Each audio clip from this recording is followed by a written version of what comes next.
na watimi anya daache papa bi Hajia special local foods wodi aduane pa aso yasene enti emfa ya se ho enhyen sa awia kase eboyi kasa natural mineral water woze aboju nsuo sabre ya ensuo natoto ensuo ayiri na awurawura manfo dorobe mu no wonya nsu papa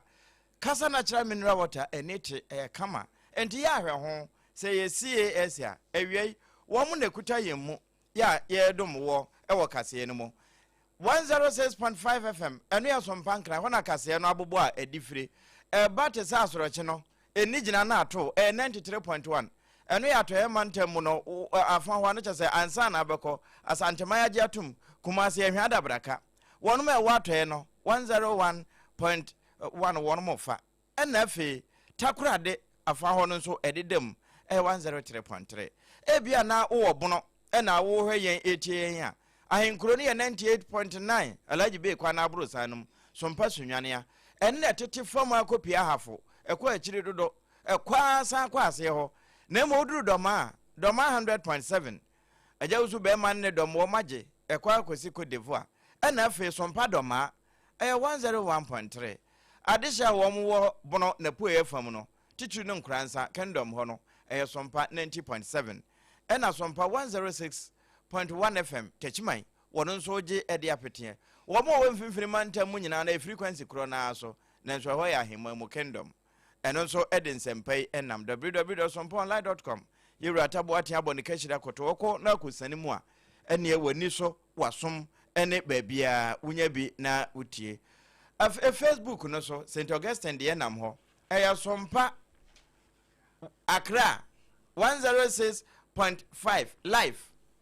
Tio SOMPA Accra 106.5 live na udem chase efie ne so ena pona ewo mu nso doso nti se be na betumi apie hall ho no ena media mawe www.sompaonline.com ensem ni nyina egu ho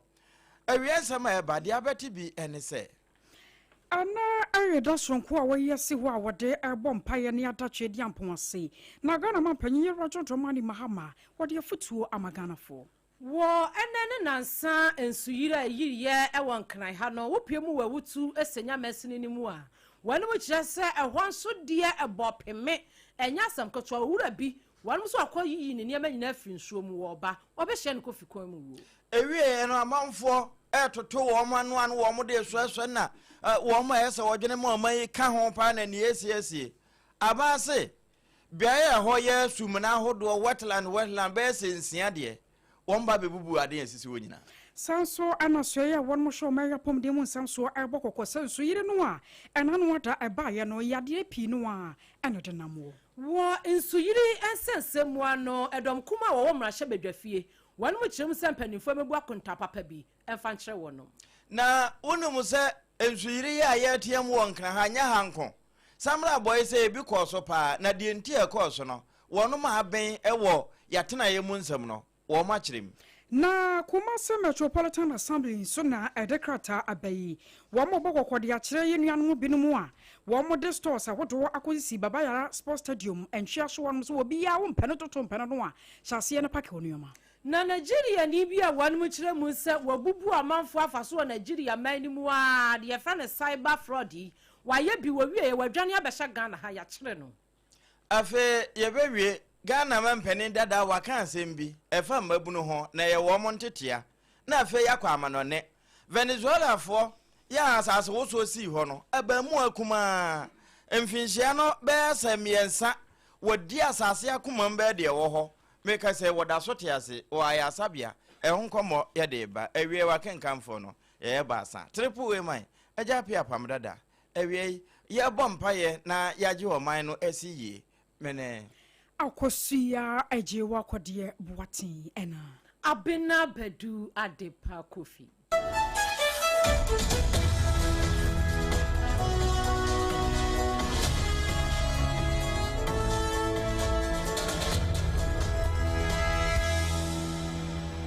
afayi Yanja Berna and some no Yandania tree. Another Diano Magana, yes, one of the Bochedian Pokwame, Basaya Domno and Payana Yasseran and Chansum Giriatra, Yadanasia Sonkokra, at the Amano Sansa, and then July Bosom de Dicape, a Fimpim you and yet you know, just a Chedian Pon, one of my gunner didn't ye. Na and ye, we are Siaman saying now, my beer and Asumgia, or may you one more be. Na Abra and Nana Sad Media Sonkui Aquaswano, Ewa Encramantemu and a Ghana Mampany, Ye Roger Dromani Mahama copy more Awasia, now what and some Dan and some Paco to Ja, a year what your foot to Asata to the monument for Yebesu Sudia, a bebo, mine and Kanko and Yo, Pasamin Kuminyabra Bono or Mania Bona and Waye. Say about every ball and Yako Shia got him. Naya Nims is you to a Bayra fire no Sabra Boniapo. Now Fenso Cradi Chatua and a set Yenikata as a shop for your dream dear can come from free a brabum. No one say a non quania dia,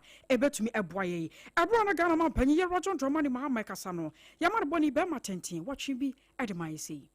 Intolerance and division. Let us reject corruption and cynicism. Instead, let us embrace dialogue over hostility, service over self-interest, unity over division, and hope over despair. No nation has ever achieved greatness by allowing its differences to define its future. Today, I wish to speak directly to every Ghanaian. To our religious leaders, I thank you for your prayers and moral leadership, and I pray you continue to guide our nation with wisdom, humility, and courage.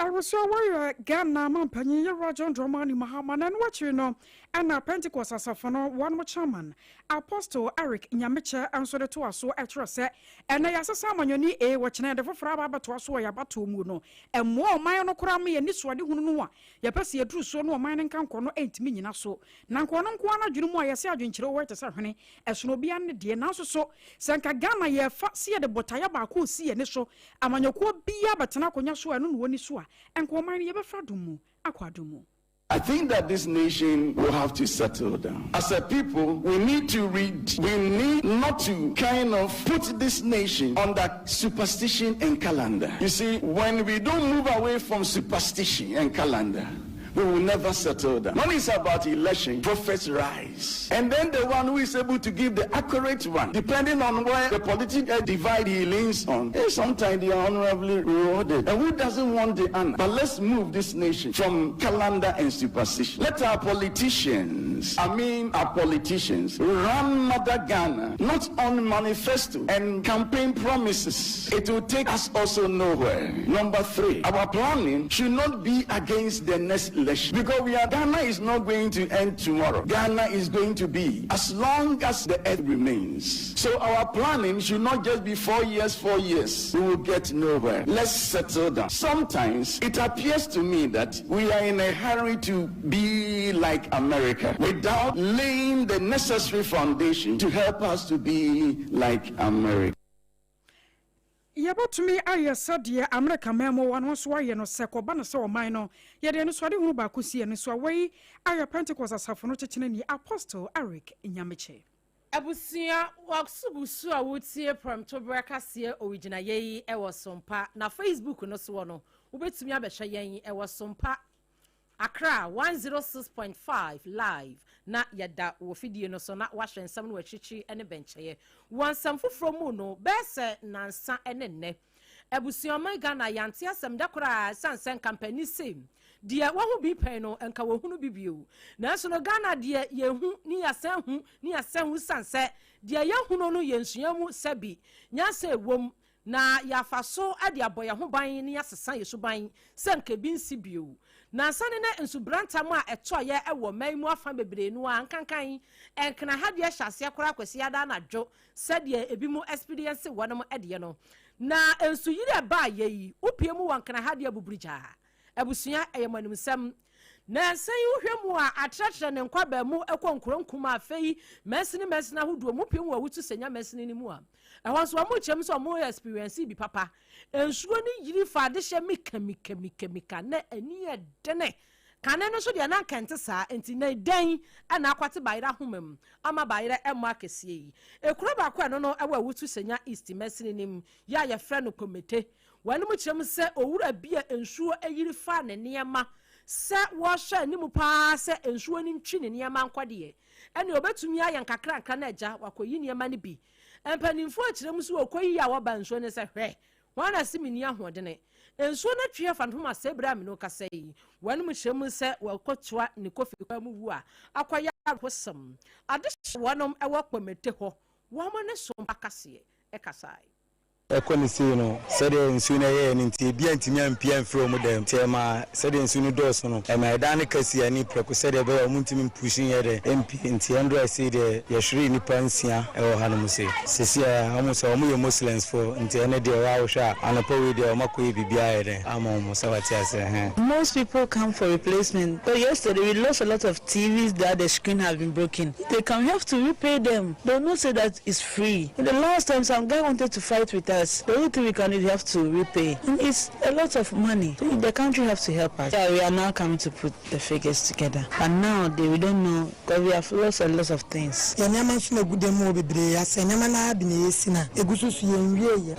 Machine, pure water machine, and I'm not saying, and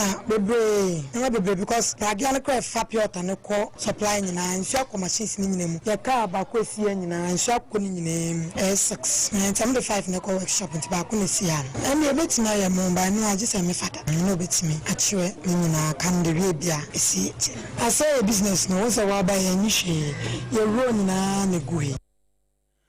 Adeshia wanom ewo kpomete ye no ewo ewutu senya istimesini mu ofimfini emantamu wanom arehosam eno no eno achi no assembly member ya wono wawo important ho ayononyafo Mustafa Mohammed wo kire mu ewa bra ono nsemtwerefo di nkomo no se said owura yi wuo aya ya no areho pa esanse wo hwe ensuo no said na anu aya dene no a wotimi ebomu rescue ne yire ne ma and after Niamani be no one casadie went to me and rescue the home. Assembly member Mohammed and Samni. People who even lost their life in this situation here in my community. Yes, one at Freetown, and I haven't been able to tour all the electoral area. I don't know what has happened in other areas within my electoral area, but the one I can confidently confirm is one, and it happens at Freetown, just within my electoral area. And I think it was buried yesterday. Yeah, I learned he was able to safeguard all his family to move out from, they were trapped by this flood, so he was able to safeguard the wife and the children. I learned he has 2 wives. He was able to do so, but I don't know whether he went back. According to what someone told me, he went back to take something from the wardrobe, and unfortunately the wardrobe fell on him, and that was it. So he wasn't able to help himself, and that was it. Assembly member ya wono owo ewutu senya istimesini nim ewo finfini emantamu onenya for Mohammed Mustafa wono ene kasa ya wo cheche mu se jaba ko a wono otimi esevi ne mba ene ne girenom afri insuyire ba akpomete ho no wono ne de wantumi rescue no menei wati nananom siedo a akoya rehosem awia isompa ya dani atwi e de asomo sompa du mienu kase no de kasa na kira mineral water wama ya aboju nso se yemfa nkasa ho na atimi ewura wasomo yi na wadom ate ase na wotu ho anamo no eno ne yeguso a yede esommo atifin anafo mfimfini saa na apoya ne atoye ba bia esemframa na abusua na no oponchecheku international national reporter na boboa no ene yefiri bai we de firi aba mu pe na sanso na atweneti won kran ya nkranfo esu no samra abonso no wo mu so enya ho nso nko emia pi wo man mu safo ni nyina ubusa de ombeka ne se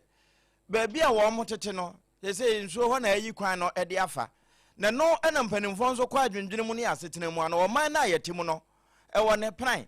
ena pran no nso e wo ba bia kwanda e wo bia ensuo no emfa ho ne yire be yiri afiri amafoforo so kora aba ba bia kotai na timia no monkakra akra twetwea de akwa kogupum na asem bia amma sade ya tworo no ka se twedi ampon wo bo na ade nyina wie ya wo twa apo ne hye no wo ka se mo wontra ndi won de wontra etoda no wo twen se ye be pie ni nyina de aba begu no mu na mmom ya setena binum a ya tena no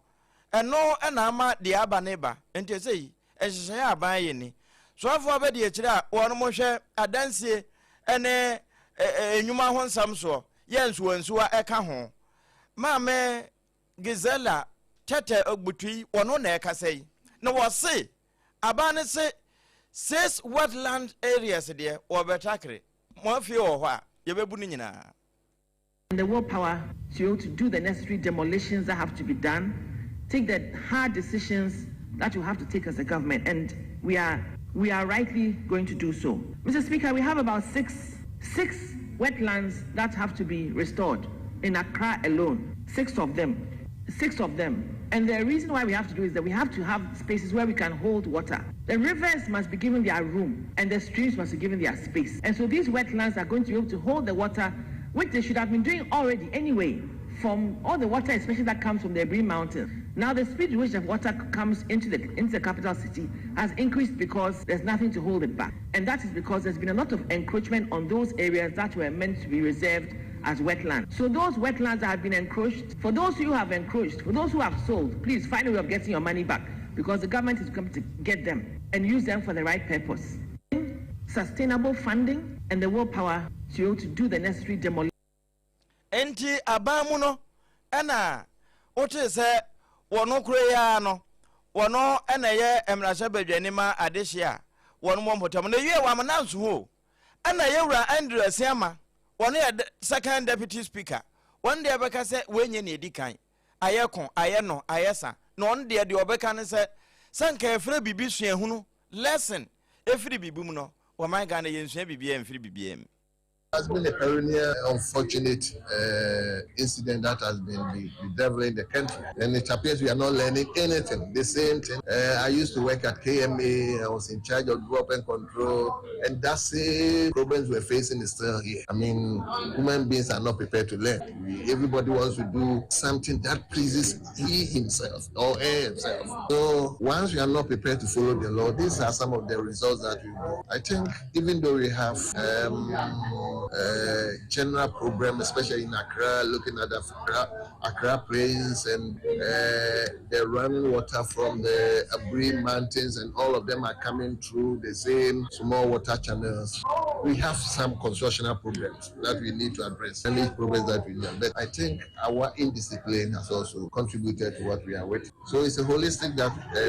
issue that we have to look at the planning issues, the land use planning. We have to observe it. We have to make sure we are also disciplined. Ene a woti ye second deputy speaker wonu anso na na wo hwe ne mfoni e wo kasafoni no so no Ewura Andrew Asiama no wo se wo my Ghana yensua bibi mfiri bibim esanse de asie enye de edikan ni anya de edikan ni na wo hwansuo ya ahyase a etoto e wo my Ghana mu efri na no joda no wa de basan yensuo no ani asibia ye kire se ensuo no ani nwura na ede ahia ya kyese na mo atwe ade hye dodo no wa adekọ na ekoba no sa na sa ye boabo ne nyina no a ye babo ne nyina do boa e waso ya wono so ya pomde mu nsam so sansa pomden enwosam ane ye kan se yi na wo mo de krata ababa to dwa ya yewra kwabna minta kanto ene die de mu wo mo eba mane atro se ebra ensuo no tegu sa na no joda no wo mo so eba nan ekom ye bi ti cycle ni boy town won mo ko ho afi won mo kwa chimota alajo eni nkronkro ahodo a ensuo ni yiri fa won mo nyina do me dwom nyina won mo bai na arowosam no sa ensuo no wo mo duru bia ye bie no na ensuo no kura kata chance dan bi so a wo hunu se ahakura ye kuro ana nsuo ato a akwakoye sa enti obi no polytank no kura nsuo na mmene no enti sufin ne polytank no nsuo no nyina ye pe ya enenu nsuo na twe no polytank no nsuo no da so gumu a enipa ebe no mo eno wasam na won mo kan na wo mo de kokoba ba ekoto asere Ghana fo se nsuo na etoye no ede nya pa enya adie ne nyina ye se asai nsuo no waye no mo no enti enei se polytank no bia ya wo ne nsuo no watwe na polytank ni nsuo no ana na etoye no da so gumu dia ka hu se nsufin na wo ba ba no mo no enti wuti anye ya yade ketenkete ebe sha ase ayi ni ti e wo fie ya wo nanwene ho kora sasa yade no efiri he na aba ba piemu aka ho bi ama wo de kokobo ansem aba ba to dwasa senka betumi a woni ya wo ba no mu nsuo a enka nsuo no kora no mu kakra na hu se nsuo na wa no mu no adwo a bibia daboko ansa na obenu maguye mu a wonom sane ye beye a enanu nsuo ye toye na eni nsuo no ye papa na kwakode ye hia ne nyina no enkonkofo ha okase emfa emre ye afa wonmo ba amane ye se yenkoso anworo yensa yenkatakata ye nuane so na yɛnhwɛ sɛ brano bia no wonia wo ho dodo wo a wobɛtumi akɔ ayaresabea na dɔktafoɔ ahwɛ wo sene sɛ wobɛtena fie na wayɛ nhwɛhan ama nneɔma bɔne asie wɔn se wɔn se yɛakye ɔmanfoɔ no pii na mmom ahwɛ yie hɔ yi ɛne bɛrima enti wɔn koto asrɛ Ghanafoɔ sɛ yɛnyɛ ahwɛ yie paa ɛwɔ yɛkɔ ne yɛbɛdeɛ mu na no ɛne adeɛ baako a nsuo yɛ ɛtotɔ mu ɛbɛtumi aboa yɛ abusua original yɛkase a de sum wei hyane so sentete abetwa so a yɛmaba bi so nti perfect baby diapers no nene yɛde bɔ yɛ ma amam ho wo wese ensu tobire se no so wanfa diaper papa yɛ perfect baby diaper amoba wada no ayɛ kyeko akwada ne besu ahausa ntino ye kanfo perfect baby diapers no e de ama nei se ukwadwa so ye no opa bi wate ye was small medium and a large na de akoboba ama wonso wada ma wasom adwoge mai ya na wafrɛ wonom 0531 099 889 0531 099 889 Ana 0303 957 965 0303 957 965 na perfect baby diapers ya mobi a wonso wo dia boba ntimu amutu aton no na mafra yen ye kɔ ensam foforo mu dia na kyerɛ sɛ ye to ansam no eso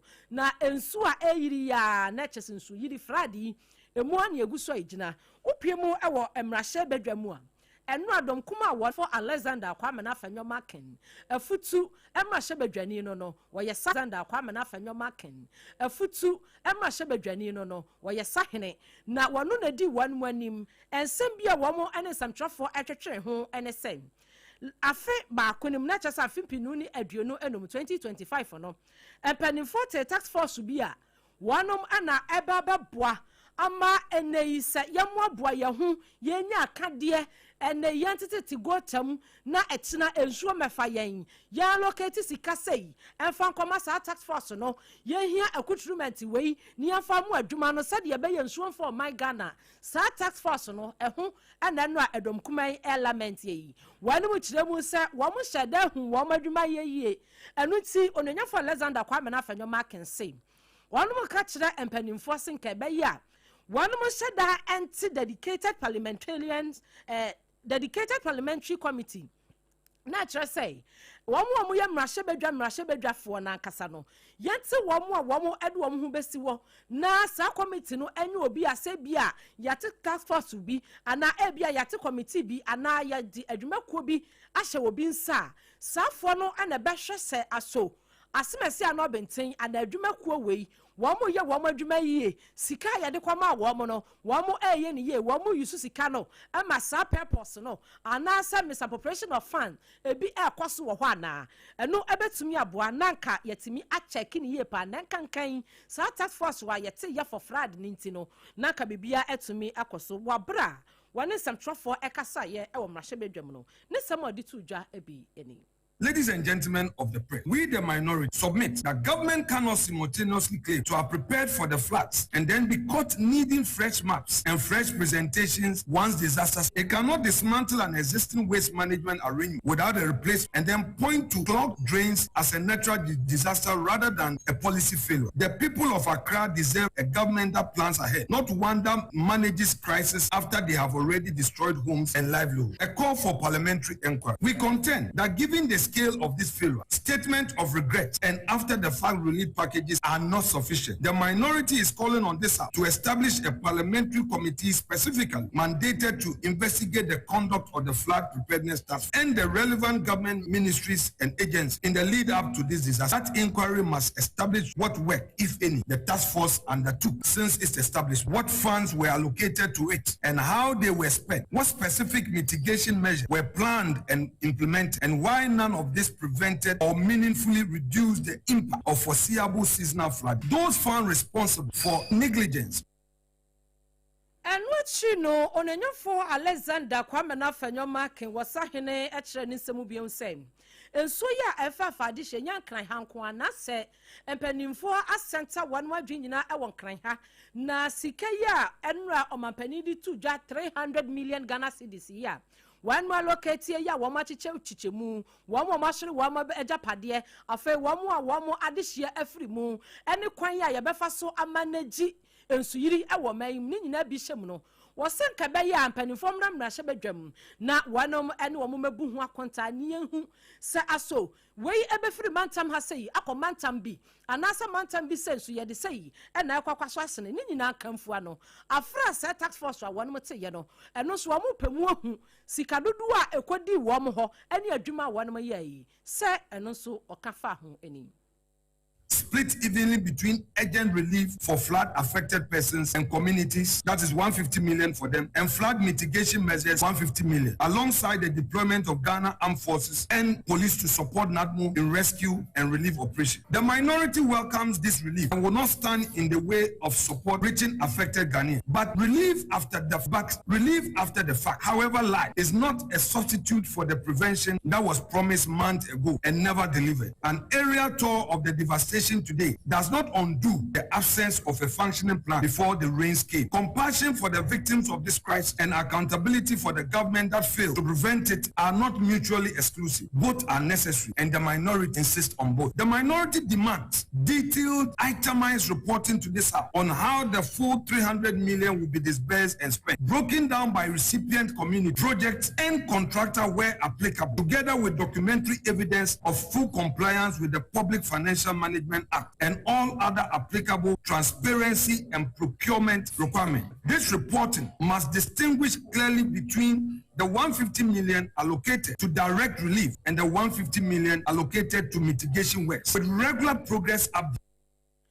Na wanom atiase enti sa 300 million Ghana cedis no ampanimfo abumu mienu se etu esa 150 million ya de koma affected victims no anasa victims no era 150 million na aka nso ya de kwakọ boa ye hu ene ya de be yi gotam ya de be demolitions ya hodo ene de aka ho a ekina bi nso mefa ye biem no eno nso wanom emecheche mu ononyafo Alexander Kwame na fanyoma ken ya edom kuma wo mrahye bedwafie no wo ye omba no dani afutu asase so wo ye mrahye bedwani wasanso ye sahene wono ene enra odi edom kuma nanim na wo mo ne nsamtwerefo ekasa ye ma ye nsamtwereni na nda opon checheku yo tonkra efri emrahye bedwam esom ye no okutrei ebai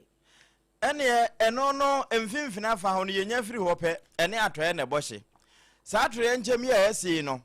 adehye nso bo anan tituru won ma hwe ya tena ye ho nsam so se ye benya mfana mapapa ahome no obo ade ani beso ye na agya obeto nsu papa ama ya emfa atoye nchamo mre ye no oba pa na ma kluche ene ne dom won mo koi ekopiem wo samra boy ene na afa ekohwe sade na ano na enkranfo esu no wo mo so hye sade enkranfo anya ne yamso yenya bi yende akura ye tetensuo no mte se nkoto enti won mo kɔ na wo mo kɔ na Professor Michael Ayamba Adongo, Director of Mining, and Engineer Michael Sando Ali, ya wonu je Director of Corporate Affairs, ene owura yire Audrey Kweku wo mo nyina ka na ma kluche Professor ho ena won mo kɔ na wo mo kokoduru ye no sade wo mo sinanti ne wo mo findings a wo mo hu ye na ma wono a wodi Environmental Protection Agency nanim se CEO wo ba be kire samna boyfo de wo mo no ahunu ye nam so ntia ensu yiri no ebai. We have seen the cause of the flood in the community is largely because the Tunnel River, which is right by the community, had overflowed its bank and then has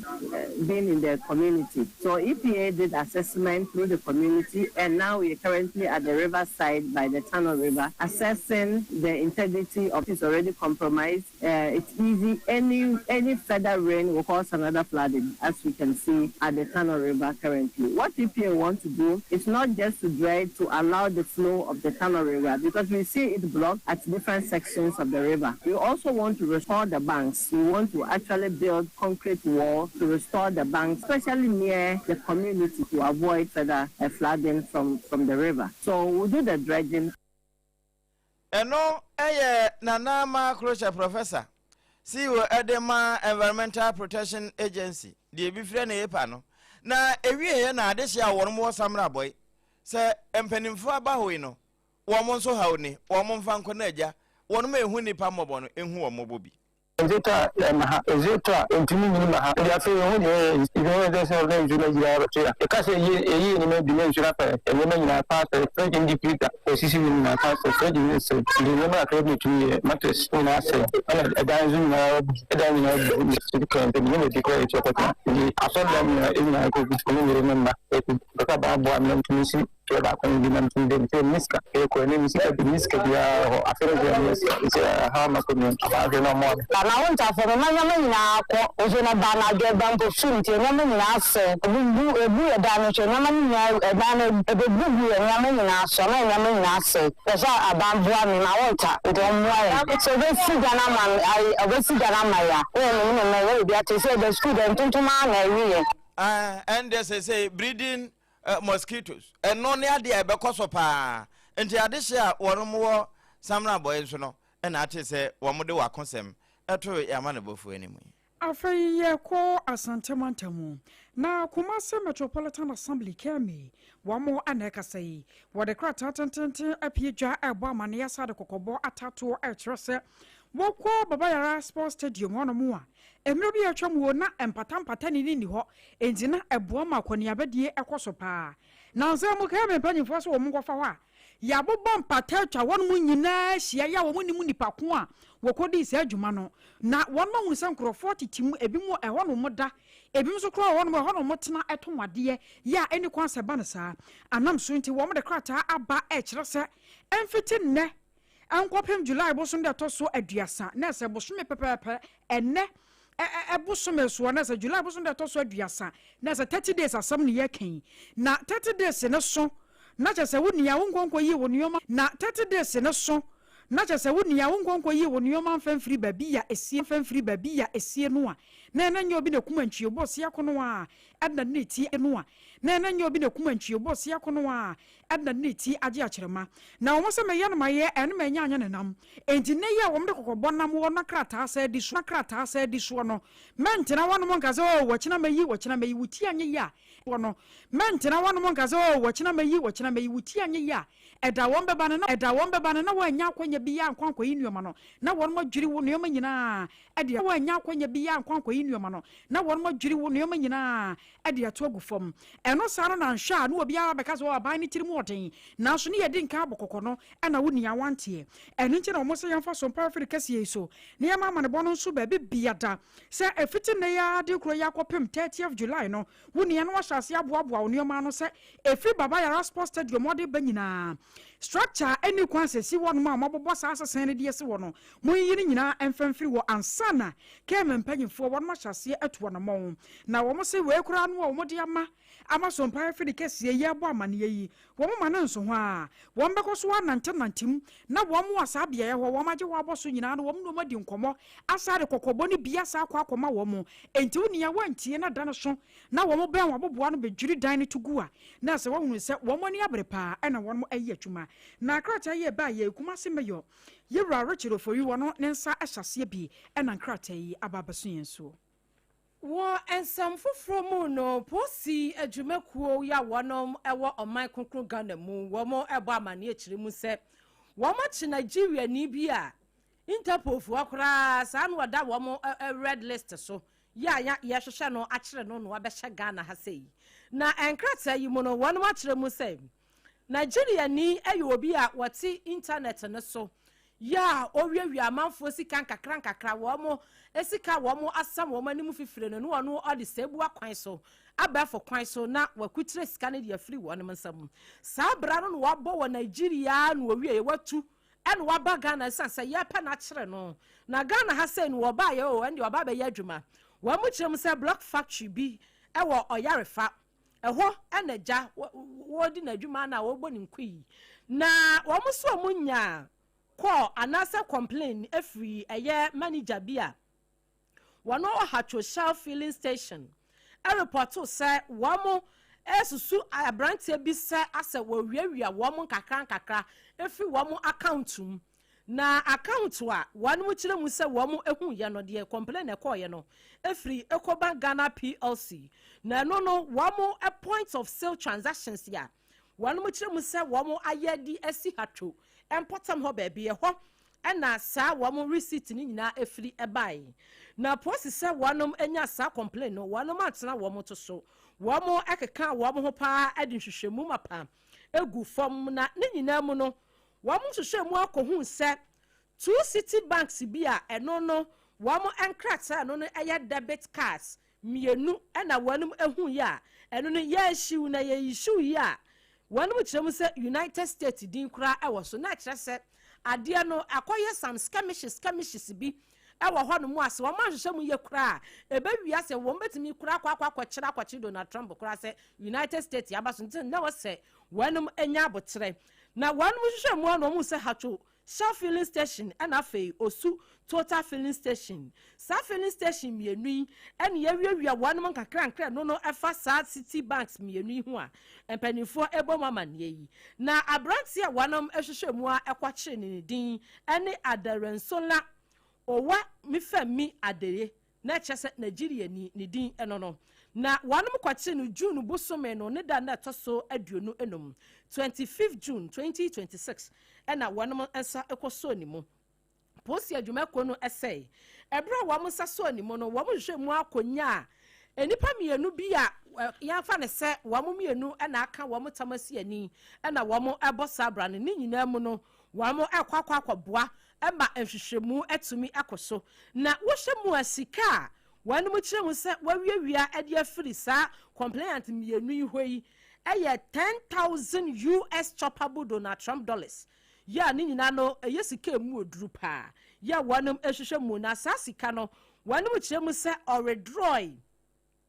efiri sa banks no anase sa filling stations no emienu account mu ewa sa bank ya medi edin atu dwai anso ha 8,000 US million so eno no so ya dollars sa dada na eno no wanom se bra wo mo ekwache no wo mo hwa sa account ni no na such amount no edamu a eno so wo mo ade wo mo ensa to so a ni nyina mu no wo mo ehwe aboa se ehwehwemu betumi akoyie wo mo che no wo mo nyinya na japade bebre nizan eye pickup car yibi eka ho wo mo afa afei wupie mu a wo mo chem se katamanso ho no mo kora no na japade bi e ho no mu a posi adwumako ni kiremu se wamoboa na wamode wo monsa to so na yahwehwe ni nsemu akwakwakosia se Nyankopon ya dom ne ade ni kogina mra nim na se mra no ebubo na nane enyu obi na se puduo nhini ani no dwo puduo na na hye ye beda hyem na yadi ama bibia akoyi a ne nyina mu no emra e wose wo mo ede bo adwuma no wo mo gusu a wo mo kura samra nim e wo mayi mu na ayede esanse no oda Interpol wonom elest so na bepie mo Ghana oba ye wantena se na ne Brock factory a wo ye no kwanye wasan koye biem enaja complain ko ya yensa aso ne mu enti ene yesi yetwe na bo so fa ha kopie Nigeria na ne USF wonso abeso ne mu dia emre ene nkrabia ene betwe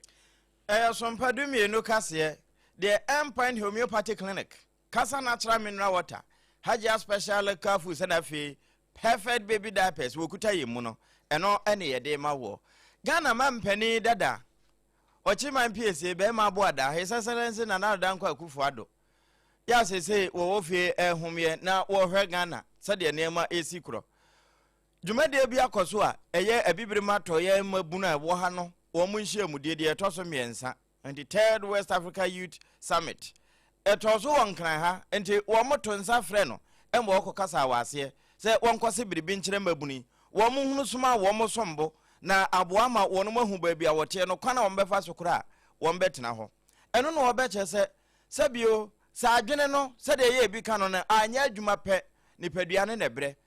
wo de wonka nkwa akiri agudie ye nne emabunu dodoa tu aguso wo mo ko galanse site wo se adwene ne ye adwuma wo nipaduane wo mfa nkowura menem se tie bia ubohu se wo de ne ye enkratasam no na wo je wo kapre ne wo taku ne wo sempo edigu ho na wo ka de aba besi se si hoko bia ni ba bia mfaso wo so esen de wo mu ya bema na da die kwaye ne de asa sa na nsase ne nso na ebinim udi ne fomfa sika hoko no kora na ebinim atu ama enso ne se ato ayen wo fie enti won de e ka kire mabunu se wo mo obibi di won hoto so a enya nwomasua eno na agudi e wo mu no ebetimi apie na wo mbedi ho mfaso akosi wo mu nkwa na nyina. If a million of our young people over a decade drop out of education Can you imagine its implications for our social and economic development? That was at the heart of the decision I took, that we should introduce a system whereby everybody who goes to primary and junior should be able to go to senior high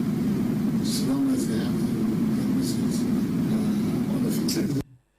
Well, you made an answer, His Excellency John Drum, His Excellency Nana Danko Akufo-Addo, Kane Mampeni, and I walk Casaho, Sabre no na Mampeni, Frade for no, and Wotu Mabunofo, say, Woman's piano, and Ebema Womoda Champion, Nemum, and Yasa Sineja Padibia, Papa Namame, Edia Jawo. Na ye kwa nkwanta South Kropono emu. Ewana yamane boni na ken wono subutu na. Wade ababa sum yese enwumekuo ahodo bese aduasa ekuo kwa ahodo won wo man kan mu no ena won mo aka won ho abom e nkwanta South Kropono mu a won mo ema ban no na wotwe anase nefo makomako aduasa se won fanya hye bi na won mo kire se enei mekopa bibia be diduruma bi ye ne me be ye den na nampa na bia ye won mo tie won nkwanta South ho no kanfanse entwemo ba sabosome wa bra mansotwe entokwa ana nyoma hodo pinu ha anyinitie aka wo bintiama wo adwuma ye no duruma bia na akwakoye ya pasan se won kwada san ye mu wutie anye ya na obedi na san ba besan wo kwa na mso nti wo mkoto asra ban se asomdwe ni nkwanta South kura enti aban no fene ni nkire wo na wo rasa asomdwe ma pa betumi aye adwuma na wo mu a wo mo so wo bi ya nurse for doctors teachers ane ade no wo munya abotoye mu anya adwuma ma wo mo nti anya sade a na fo aduasa so pe wo mo sesa wo mu nyama nyina asa ba betena fie sanse wo mfa muti enkonkwaje akire masa na ekuo no wo panyipa ya wodi won mani mu Ora Edward Yabua wano anani yamane body na ken akasa ye bro na samtwofo nhye mu no ekoso sei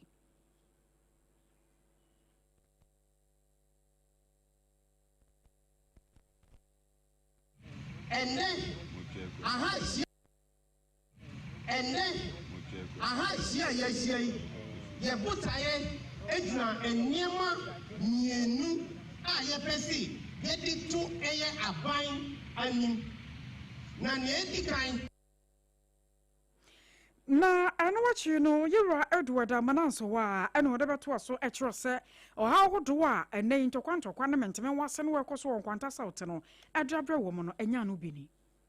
atu afi eye nkwanta saazusu na adwuma bebre agu saazusu na adwuma yefo a omwo eye nkwanta ehuru ehye omumu dodo na esusu abrabra school ko ayedene enam santi eye adwuma yefo a yehia omusi omubeye adwuma ma nkwanta tu empon no dodo na etu efi eye nkwanta krom ha Joboy